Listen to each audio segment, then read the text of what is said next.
John chapter 5 from verse 1. Sometime later, Jesus went up to Jerusalem for a feast of the Jews. Now there is in Jerusalem a sheep pool, which in Aramaic is called Bethesda, which is surrounded by 5 colonnades. Here a great number of disabled used to lie, the blind, the lame, the paralyzed, one who has been dead, an invalid for 38 years. When Jesus saw him lying there, he learned that he was in this condition for a long time. He asked him, "Do you want to get well?" And the man answered, said, "I have no one to help me into the pool when the water is stirred. While I'm trying to get in, someone else got down ahead of me."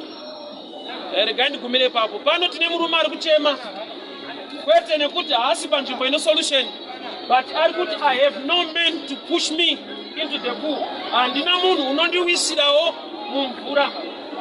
angari pa right place, but he was lacking a man who can help him.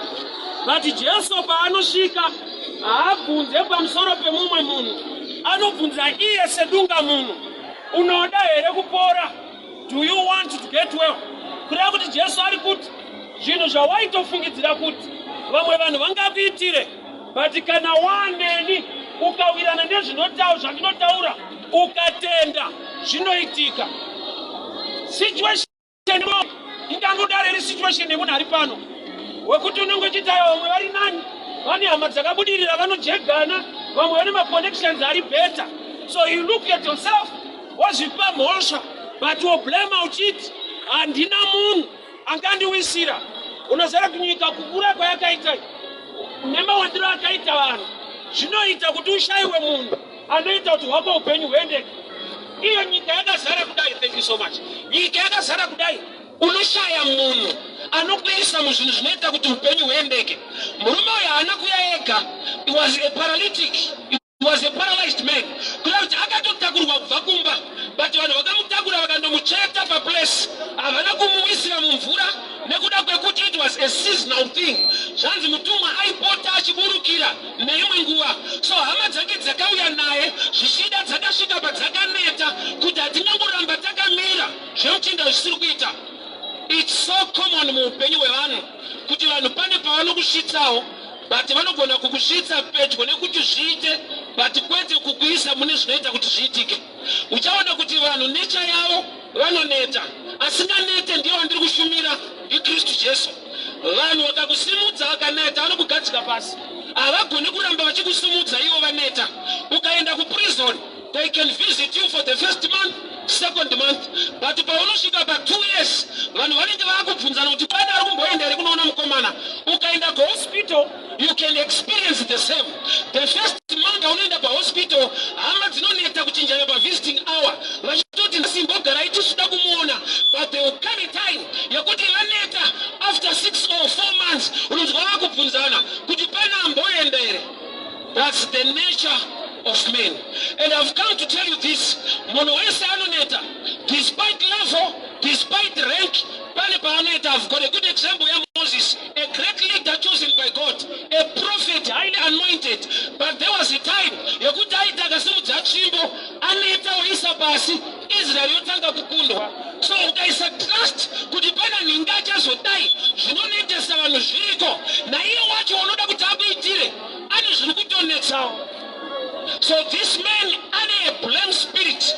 Mweya ukungoti andina munhu, denda wana munhu, dai pamwe ndawira mumvura zvinhu zvangu zvaita. And that place was a place of competition. That place inosymbolize panyika patiri. Panyika patiri i-competition bruru. Degree rawinaro kuna ari kuita rondarika iroro. Zvaunofunza kuti unogona kuna anogona kudarika iwewe. Zvaunofunza kuti unoziva kune vanoziva kudarika iwewe. Zvoda kuti ivo ndo vakuda kuachievha better nokuti vadarika your own level. Saka panapa pane murume anova paralyzed, yeti pakakomberedzwa nevamwe vane maproblems avo, but hakuna munhu akamunyara kuti mudhara agara 38 years. Kana mutumwa wabvongodza mvura, regai tingoita kuti iye awire, isu vechidiki tombomira tozoenda time. But munhu wese anoda kuti yake situation isolve first. Izvezvi ukanzi iwewe nemunhu ari paside pako, ndine mari yatoda kukupai, but mumwe uchazo mupa after 3 months ndine 10,000 ndinayo ndingapi ani muri 2 unonzwa mese muchitanga ine hakuna nosvika pakurerutsa kuti ayafano paiti mondozozwana time anotaiwa kana zvinhu zvekutanga ngazvitangwe neni. That's the nature of men. Saka pano ari kuti handina munhu yeti paari pane vanhu ko anoshiya sei munhu anomuwisira iye akakomberedzwa nevanhu anga akakomberedzwa nevanhu vane maproblems saiye. Some were blind, some were also paralyzed, some were lame. Saka inzvimbo yakazara vanhu vane maproblems panyika ndozvapari waunofungidzira kuti haana problem inyaya yekuti hausati waenda naye pakona mukanonyatsotaura hakuna munhu asina problem. Maproblems vanhu vese vanawo, vamwe vedu vaamachuwa zvokuti havataure ende vanogona kufukidzira maproblems avo. Unotozovhunduka waapakona akukudza dambudziko like Naaman. He was a great man honored muSamaria. He was a general army, but he had leprosy. Akangogona kudiscover nekuona leprosy munhu angari within the family, within the house, musikana akaunzwa. But vamwe vese kuarmy going kusaluta a man with leprosy ari sick, ari kurwara, but he was a general and people were saluting him. Kurati munhu aigona kufugidzira leprosy yake. So ukafukidzira kuti aiwa ninga hana problem ndiye ari better inhau yekuti hausati wa too close to him. Some are mature enough zvakuti they can hide their challenges or pretend as if they don't have any. So murume ari pabedside akakomberedzwa nevanhu vanenge iye and is expecting somebody to push him, yet ari paside pake is a blind man, ari paside pake hana maoko, ari paside pake hana makumbo, but ari kuti handina munhu anondiwisira. Unowisirwa nani nokuti naiye unoda kuti akuwisire ari kutodawo. So this man pfungwa yake ndekuti dai paita somebody andeiwisira.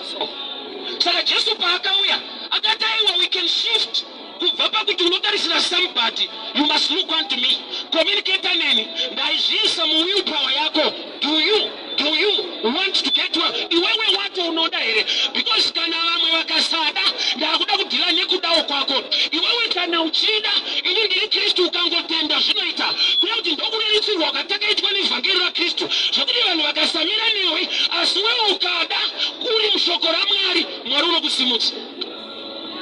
I don't know whom I'm preaching to, but take this word, it's real. Muna Mwari ndo zvazviri. Vanhu vakasamira newe but ukava neinoti willpower, kuva neshungu yekuti zvinofanirwa kuita, but kwete dziri shungu bedzi, but when you are connected to him. Murume uyu nyangwe dai akada Jesu asipo anga asingasimuki, but this time pane advantage yekuti waari kutaura naye ndiye anosimudza. Saka Jesu ari kuti although I have power, what I need to research from you, the willpower in you. I don't know whom I'm talking to. Unoziva kuti Mwari vane simba, but the willpower ikaleka mauri yekuti unoda kana kuti une faith maari zvinoita sekunge Mwari vacho havana simba, but ukashaya faith wa create an insulator to the flow of power.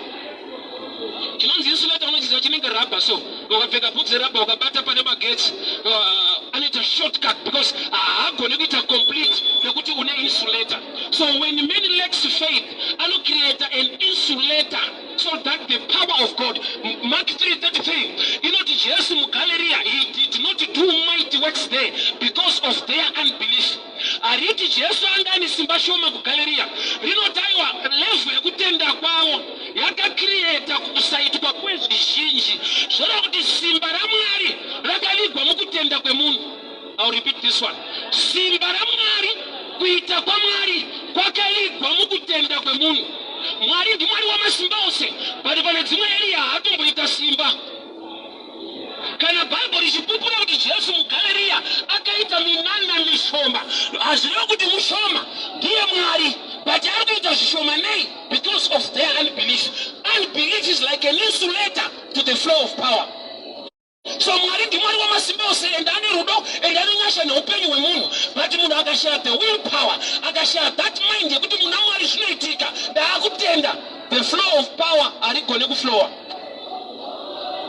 Saka pese pawachitori pana ningi achandiitira, I'm sorry, unogona kumushaya nokuti naningi wacho ane nyaya dzake. Asi kana wauya muna Kristu, chakadakira Jesu paakauya paBhetsaida haana kuti ane vamwe vanhu vese, akananga pana senior wacho ane 38 years. Kureva kuti kukura kwedambudziko rake grace. Jesus akuenda panokuti vachangouya anokuenda pane munhu ane mhezi akananga pane paralytic angatosvika 38 years kureva kuti Jesu achisvika ipapo akasarudza wekudhira naye kureva kuti law of attraction makore mazhinji une problem and chimwe chakakonzera law of attraction the man yangu anga asingaponi ari panzvimbo iyoyo chakamupa kuramba aripo akaramba aine trust kuti this is a divine place irikuitika zvamwari, so I will not get moved zvangu zvikasaita this year, I will not get moved zvikasaita next year, I will remain in this place because it's a divine place. Kuna kuti munhu akaramba aine kutenda, akaramba aine patience, akaramba akamira panzvimbo yaanoziva kuti yakarongwa naMwari. Saka chakava law of attraction chimwe chacho ndechekuti he was still in that place although asati ane testimony. There are times that people are much moved. The flow of power is moved in the church. Really moved in the. That's why mukadzi having the issue of blood. Akauya asina title, but I a problem. Akatanga ku receive the anointing. Than Jairus. Akauya kusotora Jesu. Afirwa ne mwana kumba. Jairus was a ruler of a synagogue. A man of white collar with a title, but Aga received the anointing later. Agatanga received the anointing is the woman of the issue of blood. Why? Because she had faith. Faith in the law of attraction. Yakuti mwari vagadzirise zviri muupenyu hwako. Nama yataita mazuva atararama ndeyekuti people are so much moved. I love kuti munaende kuchurch, but andinoda ndiri kuti iye munhu wacho ave church. Nokuti Bible rangu rinoti miviri yedu itemberi yaJehovha. Kuti ukawana yaunopinda iwe usina akakupinda, no result. I love to joke this way. Ndakati ukachinja bhawa usina mari haudhakwa. Because principle iripo haisi kuti wapinda bhawa rine doro rakawanda uri kunwa here, uri kutenga here. So principle zvakafanana nekuti unogona kusatoenda kuchipatara warwara ukaziva kuti uri kurwarei woenda pafamasi wopiwa madrugs unopora. Mapiritsi haana basa kuti hauna kusvika kuhospital, anongoshanda nokuti watora chaiwo, which means even message handiri kukupa hazvina basa kuti tiri mubig tutorium tiri muconference. If it is the truth of the call of the kingdom zvinotoita unondinzwe. Mapiritsi haashande nokuti kuhospital, anoshanda nokuti ndiwo. Unoona satoenda kugomo izvezvo ukaenda pafamasi pasera ukatopora. Hambotaura but unobvira waona chiremba uzikanwe. Principle is very powerful. So we are living such a times yekuti you find a pastor speaking negative against another pastor or speaking negative against another church.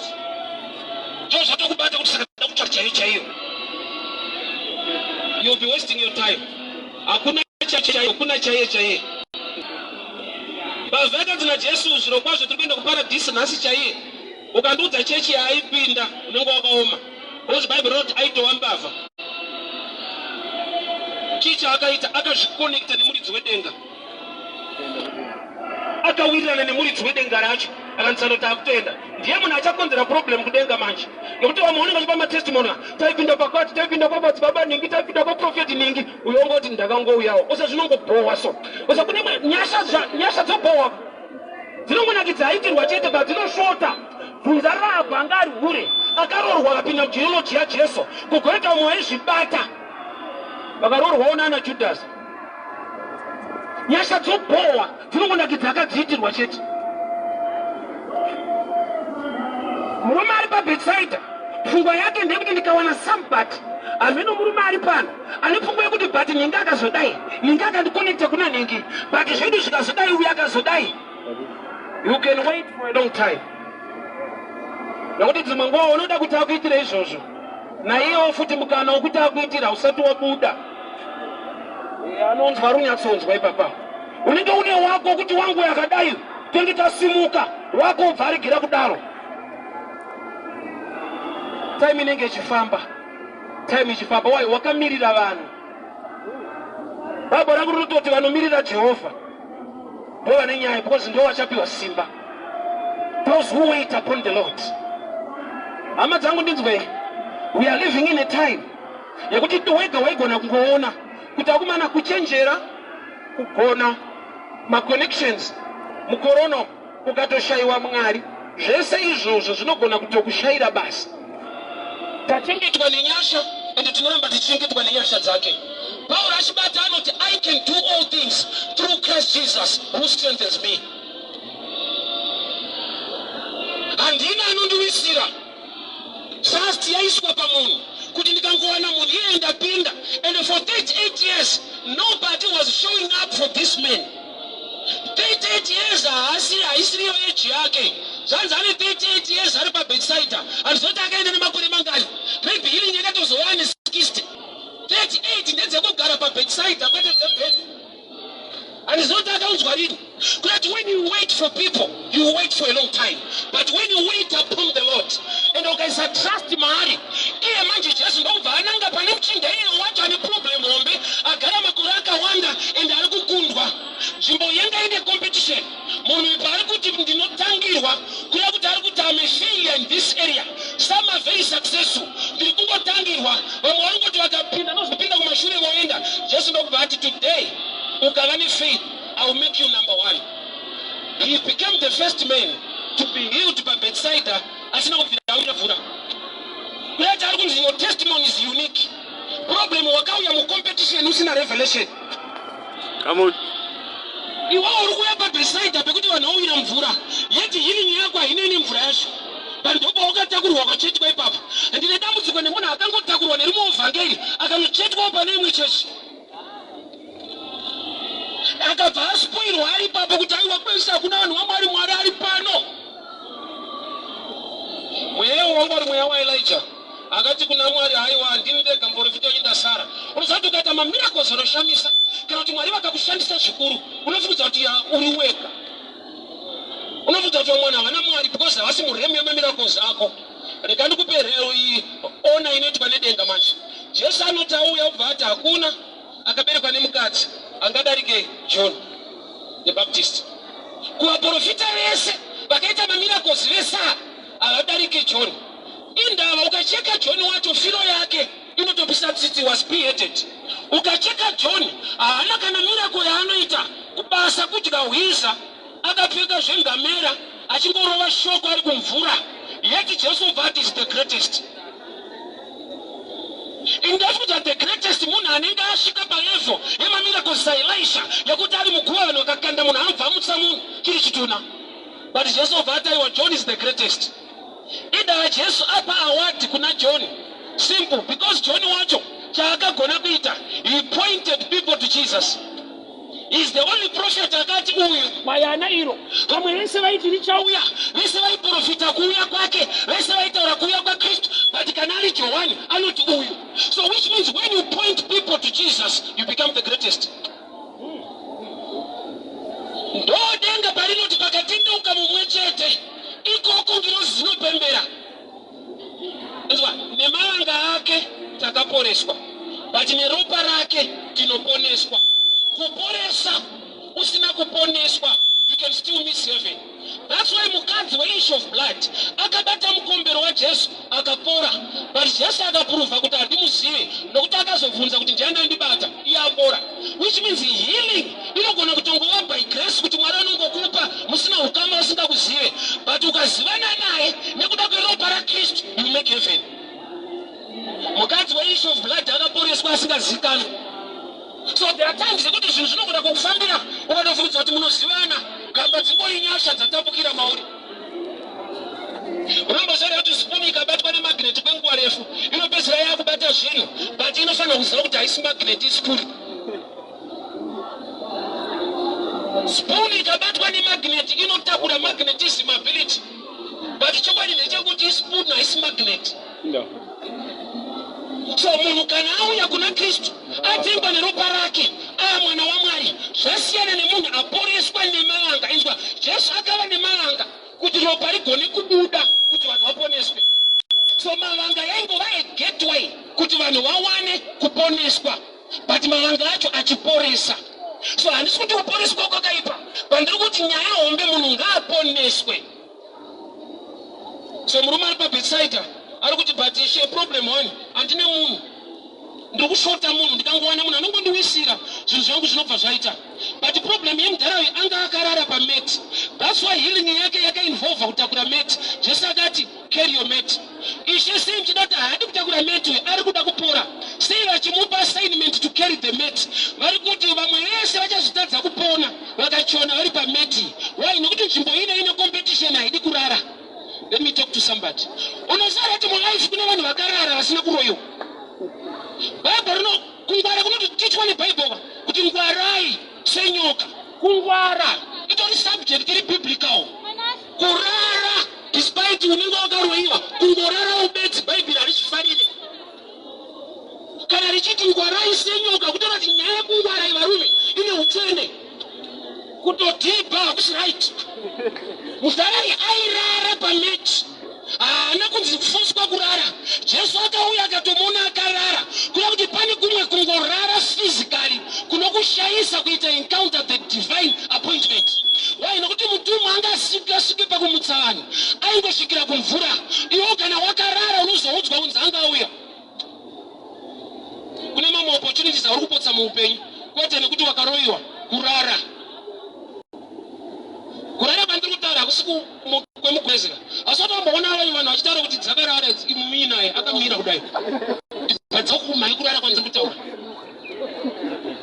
Kukungwarira so kuri biblical. Kuchenjera. Murume uyu ane pekurarira. Yeti nzvimbo yaari inodimanda competition. Inoda munhu anogara ari alert. Inoda munhu ari active. Saka mutumwa akabvongodza mvura, iwe wakarara, unotozomutswa kunzi Cosmas aenda. Mutumwa uyu abvongodza kosapinda. Zorara futi. Dzokwenywa futi kuti Moses apinda ka. Unozoona kuti problem yemudhara uyu kurara. Saka Jesu paakamuporesa akati takurai meti munokwadzisa vanhu. Kurati nyaya yemeti inoda kutoparidzwa. Nyaya yekutakura meti inoda kutoshumirwa. Nyaya yekuregera kurara yekungovhurikawo inoda kushumirwa. Unoziva kuti kune zvinhu zviri munatural realm zvinokukonzera kuti ubenefite zviri spiritual.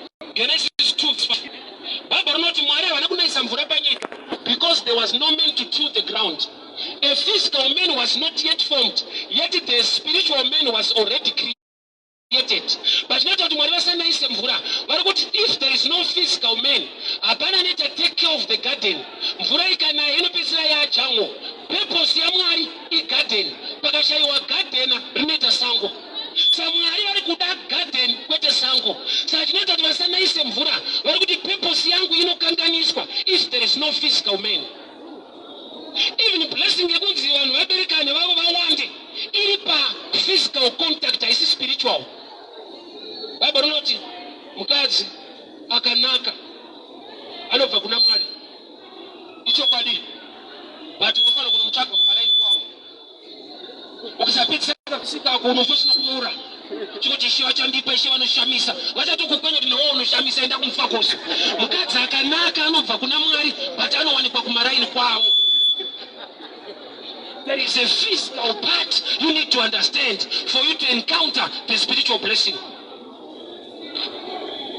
That's why Jesu patsime nemukadzi weSamaria. Jesu aitokumbira mvura zviri physically, but aida kushandisa law of exchange iri spiritually. Nokuti akati iwe uda waiziva ari kukukumbira, iwe waitokumbira kuno nokuti ndine mvura menyu. Kuti Jesu paauya patsime, auya ari tsime. Jesu paakauya akagara patsime, akauya aine nyota, uya aine mvura. Saka paakakumbira mvura akanyimwa, ndo paakaadvertisa yaainayo. Saka mambokumbirei muinayo ari kuti there is a law iri spiritual but inoconnectwa from the physical. Kana usati wakura unotonzwa kuti ndopa munotitsotsa kapa kuti tingokupai zvenyama muchitipa zvemweya. Yeti zvedu zvinooneka zvinobatika. Isi muchitisiya mati you are blessed. Jacob akasvika paakakumbira kuti Mwari handikusiye kusvika mandiropafadza. Yeti munhu ari kudaro munhu ane mombe ane makwai ane ngamera ane vana 11 but ari kuti handikusiye kusvika mandiropafadza. Kuti wakaunderstand that what is a blessing. Because what you see in the physical is manifestation of the blessing. Kuti ndoma blessings. Iwe unoziva kuti haugoni kuwana michero kana pasina muti wacho. Pinda musango ona mabhanana akarembera so unotiza. panofanirwa kutanga paine mubanana kuti paite mabanana. So the blessing is the tree. Come on. My blessings ndo mafruits. Saka Jehovah akatoziva kuti panapa chandisina ndechemweya. Kunyama ndiriko but vakomana vari kutsvaga isa vari kunditsvaga ndinogona kurobwa chinzwa. So tinogona kukubira zvauinazvo but harigoni kuba zvauri. What makes you attract the blessing? Achibike. People, they can steal my blessings that is around you, but they can not steal the power that makes you blessed. So I don't know to Munani, I know very well, but next year, Sumuka foot. Momotorage, next year, Sumuka foot. But the law of attraction, Chirimari. Sagajahari, Chirimari, Chitureke. So Murumo Yaguchema, which is a Panapamanji problem, and Namuna no push, and Kamana no push a jet. They can go with a Mumfura, Shangusaita. But Papa not Mutuma Itakaburuka. I tanga Pongo Samfura. But in Furaya is Shande, Kanesina Pongotwa. Mumazwedu Pura Choriko, and that pool is represented in a word. Why not to Shokoramar Munesano Konakurenga? But the secret ripo, Kushikawane, the gift of revelation, in a Pongo Zakuburi, it's at the right substance. Shokoramari Munesano Konakurenga. But Paninya, faith comes by hearing, and the hearing by the word. Papa, I love you. Just come. Just come.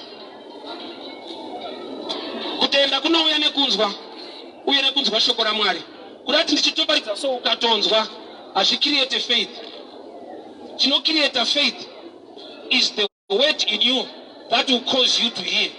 So kana titi kutenda kuna uyane kunzwa, kurati kunzwa number 1. Uye kunzwa shokora mwari, kunzwa number 2. Faith comes by hearing, and hearing by the word, which means first hearing, then the second hearing, you know, create a faith. Shoko rili mauri. Saka vashinji vedu tiri pa stage. When you are not born again, you don't have Jesus who is the word, because the word will cause you to hear. Shoko la mwari rili mauri ndo rinokukonzera kunzwa. Zvakafanana nepanotaurwa ndingati madimikira. Madimikira akataurwa. Vanhu vakuru ndo vanonzwa zvazvinoreva. Vadiki vanonzwa zvataurwa. For example, zvikanzi kurumba nzeve ndewako, munhu wese anonzwa from grade 1 svika kuchembere. But vanonzwa zvazvinoreva zvine imwe age yazvinotangira.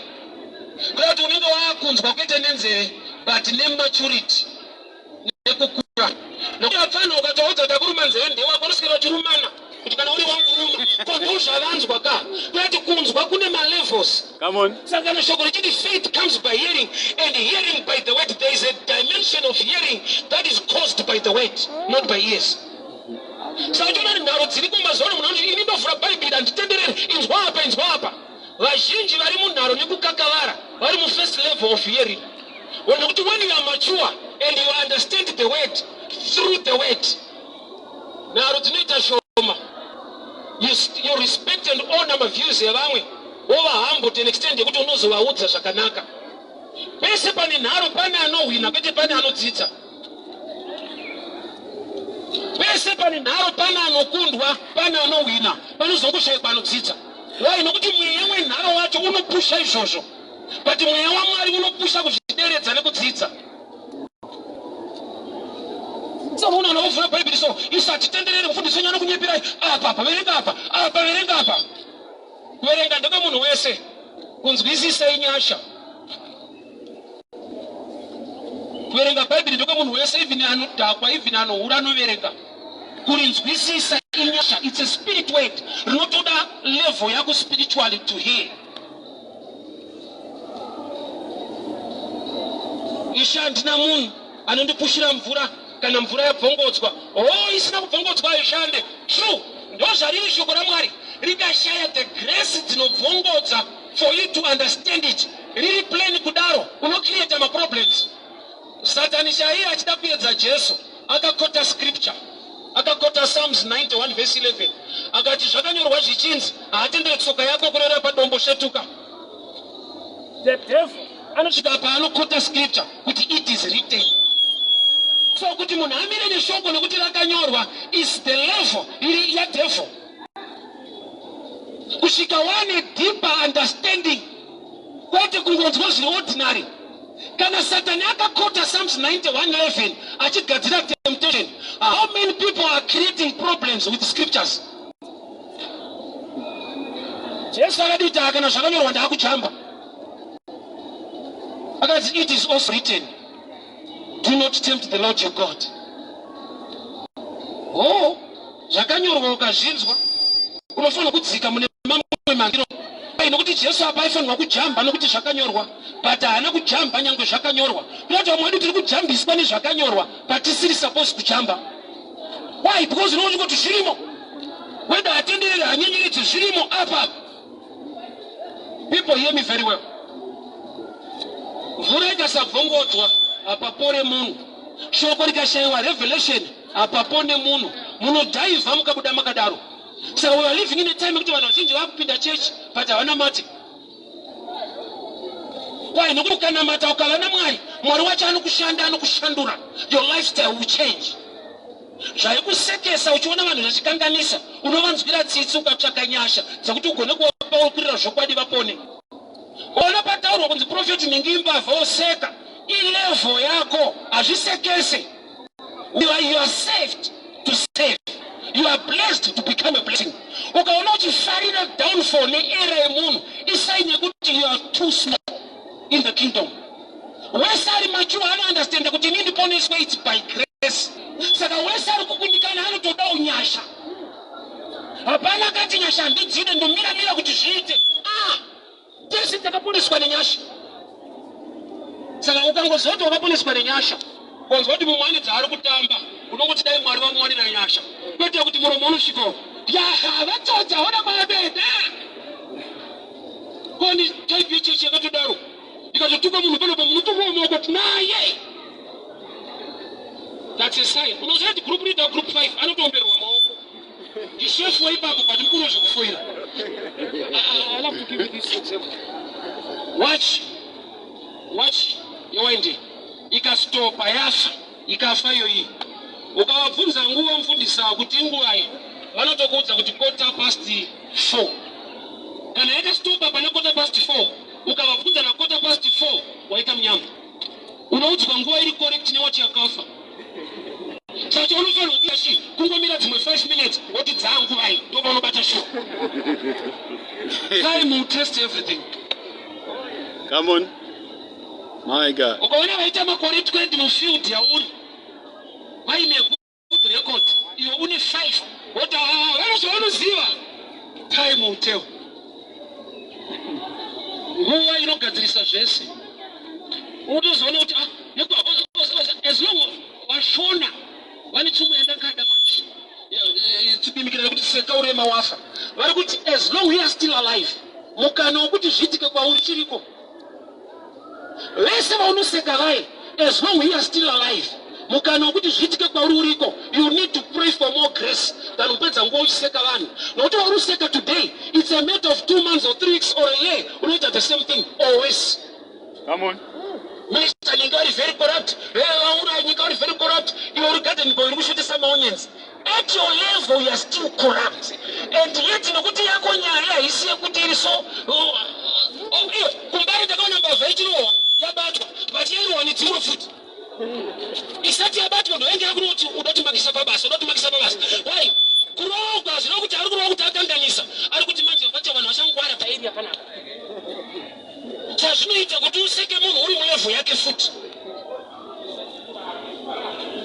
Ishe handina munhu anondiwisira ine. Mvura inotombobvongodzwa ndiripo, pandikushaya munhu anondipusha. Jesu ndobva taibvisa kuvanhu. Do you? Zvakwe now. Do you want to get well? Unoda here wewe. Munhu wangu yasvika time yekuti kuti Mwari ndinoda kuti mundisimudzire. Mwari ndiri kutsvaka nyasha dzekuti mundisimudzire imi, nokuti ndakambotarisira kuvanhu. Hapana chakabuda nguva yafamba. Ndaakuda uye ndinotenda muna mwanakomana wenyu Jesu ndiri pano. Inzwa, Jesu akatoziva kuti kana iri environment inoyi, tsana vanogara vachingobhitwa nekuda kweproblem yekuti is a paralytic. But ndikataura naye, handichakireta nyaya yekuti mvura ibvongodzwe, nokuti ndori yakakundikana. Ndichaita iri ora yekutaura naye, obva asimuka. What am I saying? Mwari vane nzira yekuti zvako zviite. Zvekuti kubvisa mucompetition yekurwa nevanhu. Mwari vane mukana opportunity yekuti zvako zviite. Goliath anga akapfeka hat helmet yebronze. But David paakakanda dombo rakatema musoro waGoliath. Kurati kune dombo rinokwana papo. Mwari vane opportunity yekuti zvako muna Mwari irimo. Munyika musisina nyika yakatokupfekera hat izvezvi yebronze haupindi. Come on. But Mwari vane nyasha dzekuti zvako zviite. Vane area yavanoziva kuti through this area, through this gap you can make it. Someone vati vhangeri rokunyepa tese tingabudirira here ndiwe tese here. Kana Jesu akati varombo muchagara muinawo aireva iwewe here? Kana aireva iwewe waritenda shuwa ramba wakadaro ndimba itaurwa. But akudaro anoita sarudzo kuti Mwari change my story. Wangu upenyu Ishe ngaushandurwewo. Nzvimbo yandakagara ine competition ende vakomana vacho vari so active handigone kubudirira. But Mwari mune nyasha neni itaiwo kuti ndisimuke pabedside even ndisina hembe dzatota nekuwira mvura. Ndiwaniwo nyasha dzekuti wangu upenyu husimuke. Vanhu vachanzwa kuti anga ane 38 years but pakaita visitation he became the first. Vanokutangira varipo, vasingadepo kujega varipo. Nyasha dzaMwari dziriko. The choice is yours. Mukuru, zvinotangira pasarudzo willpower. Jesu ane power, but anotobvunza munhu kuti unoda here? Haana kuti ini ndikutoda saka ndauya. Akati aiwa iwewo wacho ndiwo wari kuside ikoko ndokwane nyaya. Unoda here? Unoziva kuti prescription hairapi kusvika wakuishandisa wakunwa madrugs. Mapiritsi chaiwo anoshanda ukaapiwa ukaisa pasi pepiro unofa. Une right drug. Why chakuleta i-application? So what you need to do kana unzwa shoko raMwari, apply it. Harisiri kuumbirira kuti powerful uchileka application. Zvorwadza bururu kuti wakaenda pane shoko kwaro rinochinja upenyu ukaramba wakadaro kuita saMailot. Problem yaMailot imba yawo ndo yakaita angelic visitation. Ndo imba yakasvikira vanhu vanoita kuti vanhu vapone. But Mailot vakafa vakabikira kirosi. Ani kirosi dzakadya kuvakoloti akabika ndiMailot. But she did not make it. Why? Anaku apply shoko raanga apiwa. Don't look back. Mukuru, shoko raunonzwa rinogona kuitirwa zvakanaka. Uri muraiti, ini ndakafoira vakapasa vamwe vangu same school. Ndo zvakandi-expose kwabereki vangu kuti maticha edu aipa manotsi chaiwo but aisvikira pasiripo. Handaigona kunyepera vabereki vangu ini kuti maticha anga asiri serious because aigara pasaiti pangu akaita 6 ma-A. Kuti taipiwa manotsi kwawo but aisvikira pana tsano vasina shungu nazvo.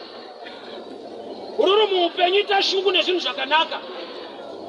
Hazvisungise kushuvira zvakanaka. Haisi mhosva kuti Mwari simudzai upenyu hwangu. History yekumba kwenyu ndiyo tainzwa. But kana wauya muna Kristu wachisikwa chicha. Hazvina kuipa kuberekerwa papurazi. Chakaipa kuti hauchageza ndiwoto purazi racho. You live on a farm, you are not a farm. Jesu akaberekerwa mudanga haana kuita cowboy. Akaita Messiah. Rambo akaisa focus pa destiny. My God. Because kumaeria kwedu so vanhu vekwedu vane mishonga vakaromba. Saka uchinzi you must be born again. Uye ku new family. Unoti kwana strive masiwa kuna Aroi. Akatanga uraya vese. Upazoita connect. Yakaitwa variko. Why nokuti simba rechikuriri muna Kristu ririmo. Vadzivisi varipo. Tafura inogadzikwa. Muroyi wangu akafa ndofunga zvangu zvinoita. Even akafa zvogona kusaita. Why? Nokuti hazviite nokuti haucharoyiwa. Zvinoita nokuti unoziva zvekuita. Vakuru ndo ere atakaita vazhinji. Vazhinji vanofungidzira kuti independence zvinoreva kuti kugarika. Zvinoreva kuti kusununguka. Munogona kutotambura muindependence. Unozviziva vanhu takasununguka rini kwezi. But zvako hazvina kusununguka here. independence. Chirungu chinongoreva kuti to be independent kungosununguka. Unoona tofenda nenzara wakasununguka ukasarima. Why? Independence hazvireve kugarika. Chirungu bruru. Hazvidi revelation guys. Grade 3 stuff. Independence. To be independent kungosununguka so. Oshaya basa wakasununguka. Otambura wakasununguka. Zvinoita. Why? Nokuti chinozopa rugare kupinda Canaan. Vaigutisa. Vaingopinda woguta. But he promised land kwete fruit. Unotorima uri muKenani. Ukasarima Mwari ariko unofa. Yonoziva kuti hove hairaramiswe nemvura. Chese chinorarama chinopiwa upenyu naMwari. Hove hairaramiswe nemvura. Inoraramiswa naMwari. But ikabuda mumvura inofa Mwari ariko. Inotooma. Even ikatenda kuita madeclarations eprayer. Kuti I speak life, iri panze, inofira muprayer. Vazi kubuda kwayaita mumvura, yabuda muprinciple, mayakanzi naMwari irarame iri imomo. Hove kunze kwemvura haibatsirike, even ikawana special care, yabuda right environment, and result, death. Someone of Vata, unoparisa kudai mwana Vata, saka chechi yenyu ndeipi manje. Ndokuro yokoketa vazhinji. Pfungwa yake iri kuti tikapinda chechi iyoyo. Nokuti maadvert echechi ako kana. Hazvina kutanga nhasi, zvakatanga naPeter. Vari pagomo paMount of Transfiguration. Peter akati zvakanaka Ishe kuti tiri pano kureva nzvimbo. Panzvimbo patiri. Kwete kuti muri pano imimi Kristu. Tiri pano kuzvikwanisa muprogram. Mazuva ndinofundiswa vari kukwana program. Usati waudzwa Kristu unoudzwa zodzo rine munhu wacho. Zvoti wegona kuti ndikangopotsa pano ndaenda nyura. Handirambe kuti vanhu vakazodzwa. But nyaya hombe, even munhu ari anointed anofa. Bvunza Elisha. Bvunza Peter. Even Lazarus akamutswa futi. Akafa futi. Trust yako nehope ngazvive pana Kristu. Kukundikana kwaningi hakusimudzei wewe. Zvingangokunakidza for today, but check your life. Focus yako ngairegere kuva pane vanhu. Murume ari kuti handina munhu. Kuda kuti ari kuti dai pakangoita munhu upenyu hwangu hwaendeka. Vanhu vanodisappointa. Kunza vakaroora. Vakamhanya kuti varoore. Varoora. Vakumhanya kuti vabude.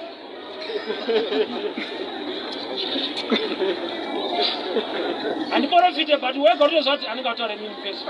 Unyatsona kuti ndakatsvaga mahwana angu ndikabhadhara. But tarisiro yanga unga ndekuti kana ndiinaye so. Ini mningi nangu ndakamboita challenge naye. Vakati pamirire gaikasika kuroora ndozvatakaita. Imbodzika mai mumachiwe muronge zvinhu zvenyu mozoro. Zvakurospa kwamega kuda kuti vharidzira. Ozakana usati waroora unofunza kuti ispark chete. Handikaroora so isina namadhamu angu Jonas. Istawasiya wana. Bwana uya nawo. Unozona kuti hazvichaita. Vanhu zvakaifunga kuti tiri tu kuchina tese Jonas. Izvo zvakatopinda tanonguno tongoinge.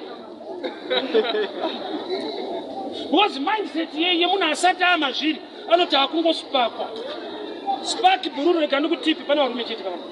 Spark 10 minutes. 23 hours, I mean, the minutes, irresponsibility. Longo chukuti zviri kushota. Kana ukaiweka unoona kuti saka mahwanda. Izvo chimwe mwatononoka kuenda kumba kwacho. Wazanto za responsibility ndio inotanga. Andisvikira bedroom ndosvikira kitchen kusina hufu. Saka uchizoti nonoke ingosvikira iko. Akanipasiye baba. Handina munhu anondiwisira. Tarisiro ikaenda pamunhu. Unoita makore akawandisa. But Kristu ari kuti do you want? Kunati Mwari vari kuti make your personal choice. Kana wanda kucommunicate nini wanda kutenda mandiri unopasimuka. Zvekuti vanhu vanokutangira you are paralyzed hauna power. Ndokutaura kwevanhu. But kana waneni tikawirirana ndokusudza. Even mutumwa asati auya ukawirirana neshoko raMwari unosumuka. Even zvizhinji zvakaitika ukavima naye usina kuwira mumvura pabhedsaidha pacho unosimuka. Kare tainga nepfungwa yekuti kuenda kuchikoro kwakanaka, but haisiriyo drawback rekuti munhu ave success mulife. Handonga muZimbabwe rinozvinzwisisa tine madofa anga nemari yakaipa. Nekuti chirungu chacho hagoni but mari yacho anayo. Enda kuna chine embarasa chekubhega neEnglish. Nekuti noza so zvakaoma. Tokumbira dhora neEnglish yakanaka. Chopowa.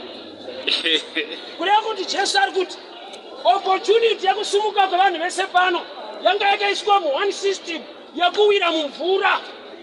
Opportunity yakusumuka panyika yakaiswa mu1 system, English neMaths.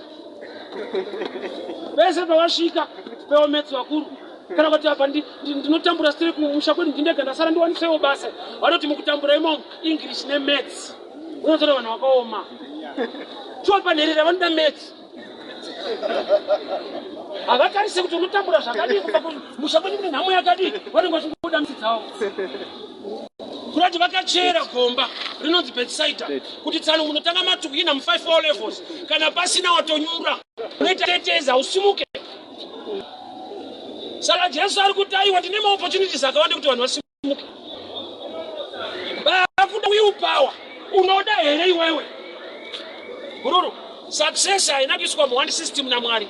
Nyika ndo yakaviga success mu1 system. Kunzi ukashayisha unakaunoenda, ukasagonesha unakaunoenda.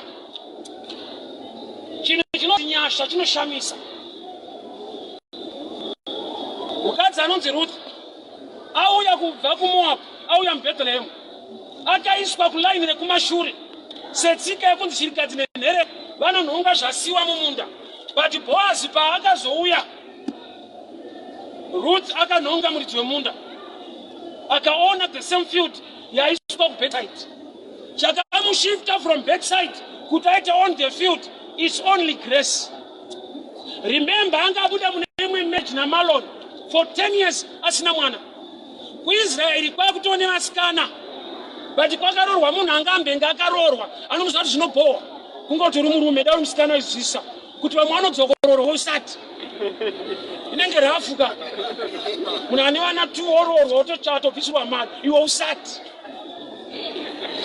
Asi unofunga zvakachipa izvozvo kungoti murume hauzive pain yazvo unenge uchatopopota kuti maakudzokorora vanodaro.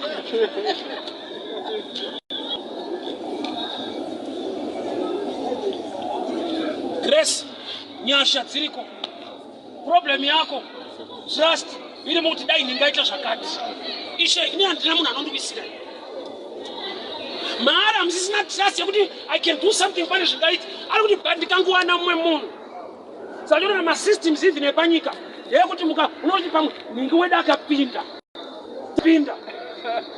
wakabvisa hope netrust mauri une munhu wanoti wangu akapinda ndapinda ende ari kunonoka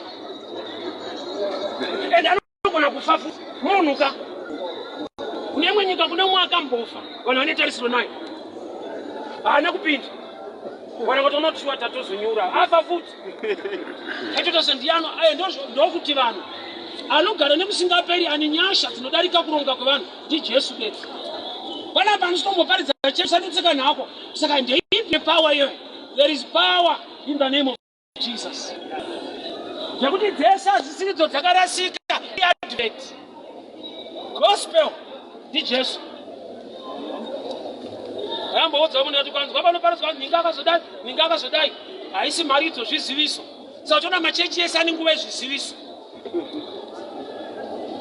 Kuudzwa ndiprofeti ningimbavha zviziviso hazvichinje wewe, hazvibatsire upenyu hwako, hauponi, unongoseka inguva yezviziviso.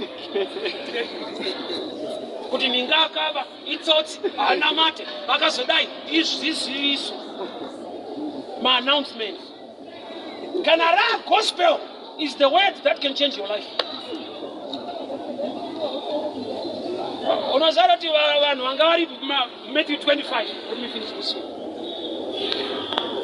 Kune 5 vanga vakangwara ne5 vakapusa, but vane one thing in common. Vese dziri mhandara. 5 foolish virgins and 5 were wise. So zvaidi netsa kuti vanoita foolish sei vari mavirgins. Because kuva virgin kuva self-discipline kuzvibata. But iva vakazvibata vakaramba vachingonzi neshoko. They were foolish. Sei vaita foolish. Ivo vakamira panzvimbo yakamira vari wise. Vari musame room. Vakamirira chikomba chimwe chete. Pane pavakakumbira mafuta vakanyimwa. Ende vakanyima vacho havana kutukwa neshoko raMwari kunzi kunyima kuna kunaka. Ipa vakanzi vari wise mukunyima. Musubject yakakura kai. Pane kumwe kunyima unotaridza kuti uri wise. Vachati nyima manje vamwe vedu muchanyimana pana. Weza munonzwa munotoona muvhangerere kunyimisa vanhu. Kuti vamwe vakanyima nemafuta vakanzi vakangwara. Saka ndikakupa nounoita ndakati secret yakavanzika apa ndeyekudai. Vakanyima vamwe vane chavakazviitira chinoita kuti udzidze. Chipi?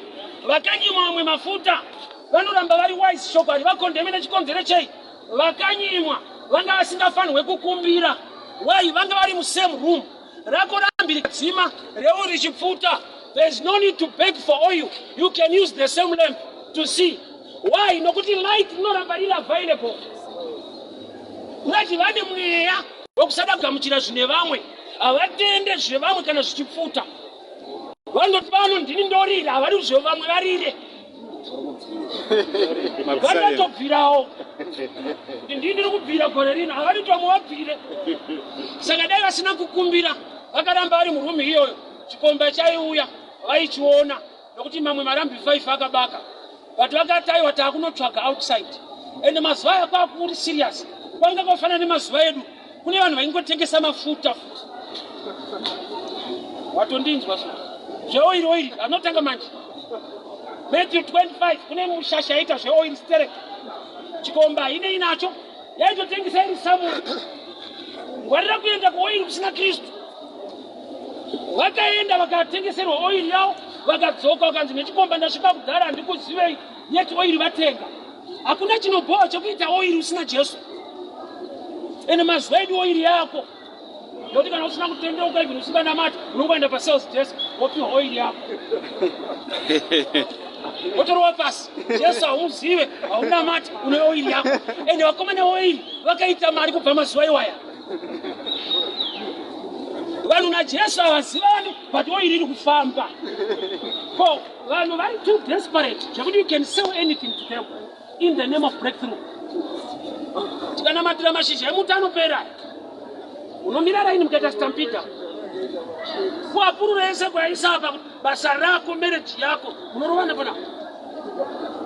People are too desperate for things more than for the creator of things. Saka masystems anomanipulate vanhu vakadaro akawandisa. Saka vakaenda kunotenga oiri vakadzoka. Chikomba chikara no problem handikuzivei tondakuvara. Varambirwei kubva panzvimbo vachitsvaga oiri vasingazive kuti ari kuuya anonzi the light of the world. How do you go to seek oil to make light when the one you are waiting for is the light? Ukashaiwa revelation yaKristu unotenga zviri maari. Jesus is the light of the world. Vanhu vakandotsvaga oiri kuti vave nelight. Yeti vari kutenga zvinhu zviri muna Kristu. Vazhinji vedu zvatakatenga zvitori not for sale.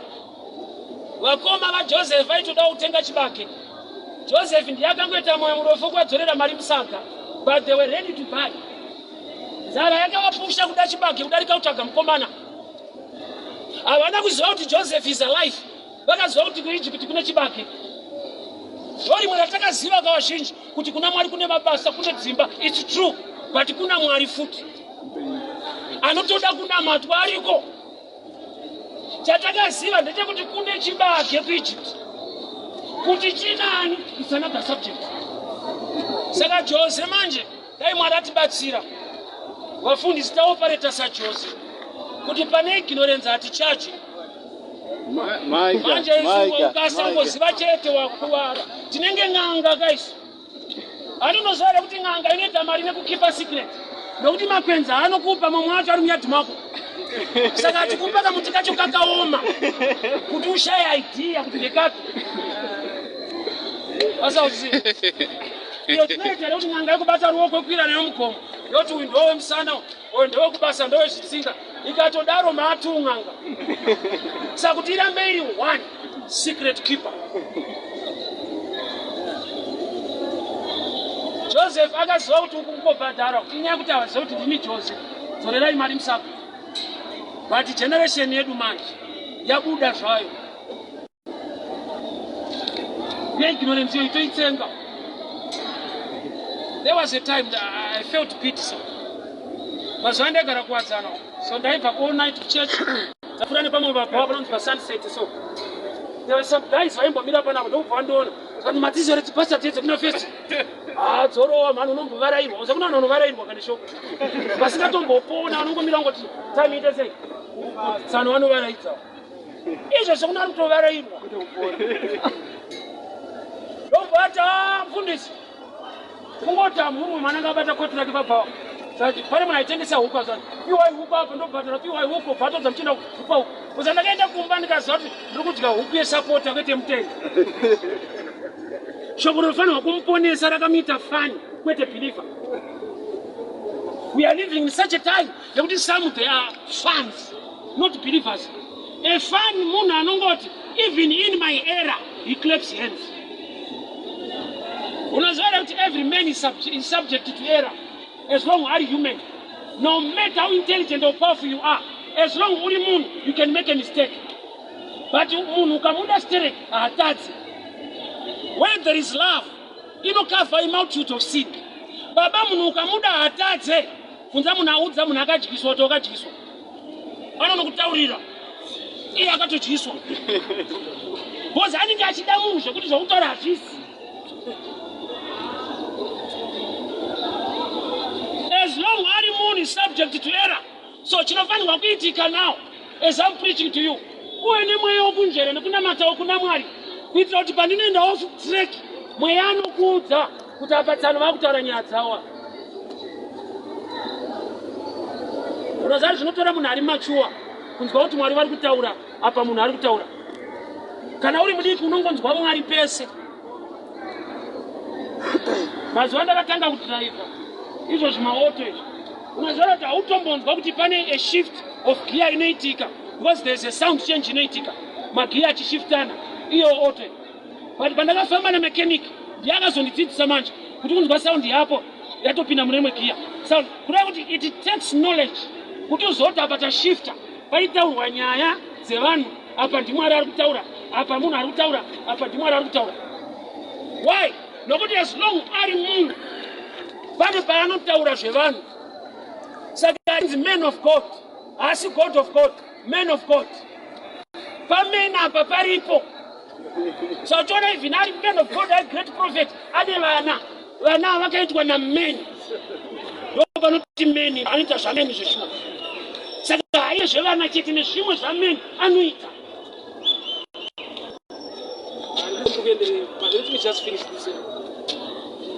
Pano pane kuti mutakusa pedza iye Mwari apedza unogona kupfuurira mberi. Mwari anogona kupedza kutaura kwapedzisira wakutaurawo zvotoda kunamatirwa ufunge pane chiri mumunhu chinoita kuti ati ramba uchirova iye Mwari ati zvago. Mwari vanogona kunyarara munhu akataura ende vasati vakuru vakanzwa Mwari iye Mwari apedza.